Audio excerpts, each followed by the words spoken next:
Subscribe করে দিন আমাদের চ্যানেলকে ও পাশে আসা বেল আইকনটি দাবিয়ে দিন নতুন নোটিফিকেশান নতুন আপডেট সবার আগে পাওয়ার জন্য। সোনি কোম্পানির সম্বন্ধে তো আপনারা সকলেই শুনেছেন, কিন্তু সোনি কোম্পানি এমন কিছু হিডেন ফ্যাক্ট রয়েছে যেটা হয়তো আপনি এর আগে কখনো শোনেননি। হাই গাইজ, আমি শুভজিৎ আর আপনারা দেখছেন আমার ইউটিউব চ্যানেল মুভি জানাটমি। চলুন বন্ধুরা, আজকের ভিডিও শুরু করি।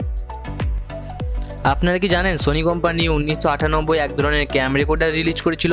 অ্যাকচুয়ালি এই ক্যাম রেকর্ডারের মধ্যে ইনফ্রারেড লাইট ছিল যেটা রাতে দেখতে সক্ষম ছিল। এই ক্যাম রেকর্ডার নাইট ভিশন এতটাই পাওয়ারফুল ছিল যে যদি কোনো ব্যক্তি কালো কাপড় পরিধান করতো সেই কাপড়ের ভেতর ছবি চলে আসতো।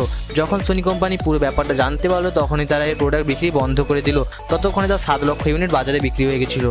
তো এটা দারুণ ব্যাপার না? সোনি কোম্পানি ভুলবশত একটা প্রোডাক্ট তৈরি করে দিয়েছিল যেটা কালো কাপড়ের ভিতর দেখা যেত। আপনি কি জানেন একজন মানুষের নাম প্লেস্টেশন 2? অ্যাকচুয়ালি 2002 সালে টেম হোমস নামের একজন ব্যক্তি প্লেস্টেশন 2 এর এত বড় ফ্যান ছিল যে তার নিজস্ব নাম বদলে প্লেস্টেশন 2 রেখে দিয়েছিল। আপনারা কি জানেন সোনি যখন তার ওয়াটারপ্রুফ ইয়ারফোন তৈরি করেছিল সেটা সত্যি ওয়াটারপ্রুফ কিনা দেখানোর জন্য জলের বোতলের মধ্যে রেখে বিক্রি করতো। সোনি দেখাতে চেয়েছিল সত্যি এটা ওয়াটারপ্রুফ হেডফোন, তাই জলের বোতলের মধ্যে জল ভর্তি করে এটাকে বিক্রি করতো। আপনারা কি জানেন সোনি কোম্পানি প্রথম 4K ডিসপ্লেযুক্ত মোবাইল ফোন তৈরি করেছিল যার নাম ছিল Xperia Z5 প্রিমিয়াম। এটা সেই সময়ের কথা বলছি যখন 2K ডিসপ্লেযুক্ত ফোন আসতো, তখনই সোনি কোম্পানি ফ্লেক্সি ফোনের ভেতরেও 4K অ্যাড করে দিয়েছিল। তো এটা খুব দারুণ ব্যাপার না? 4K টিভির তুলনায় 4K মোবাইল খুব ভালোভাবে দেখা যাচ্ছে।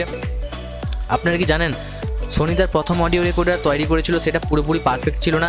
যখন অপেরা স্টুডিও এটাতে গান শুনলো এবং তাদের গানের কোয়ালিটি আরও বাজে লাগলো অর্থাৎ খারাপ লাগলো, তখন তার সোনি কোম্পানি ঘটনাটি জানালো। তখন তার সোনি কোম্পানি তার বিক্রি বন্ধ করে দিল সেটাকে পারফেক্ট করে তোলার জন্য। হাই গাইজ, আজকের মতো ভিডিওটা এই পর্যন্তই। যদি ভিডিওটি সামান্য আপনাদের ভালো লাগে থাকে অবশ্যই লাইক করে দিবেন। যদি আপনি আমাদের চ্যানেল নতুন হয়ে থাকেন অবশ্যই সাবস্ক্রাইব করে দিন এবং কমেন্টে জানাবেন ভিডিওটি আপনাদের কেমন লাগলো। Stay happy, stay good in a better life.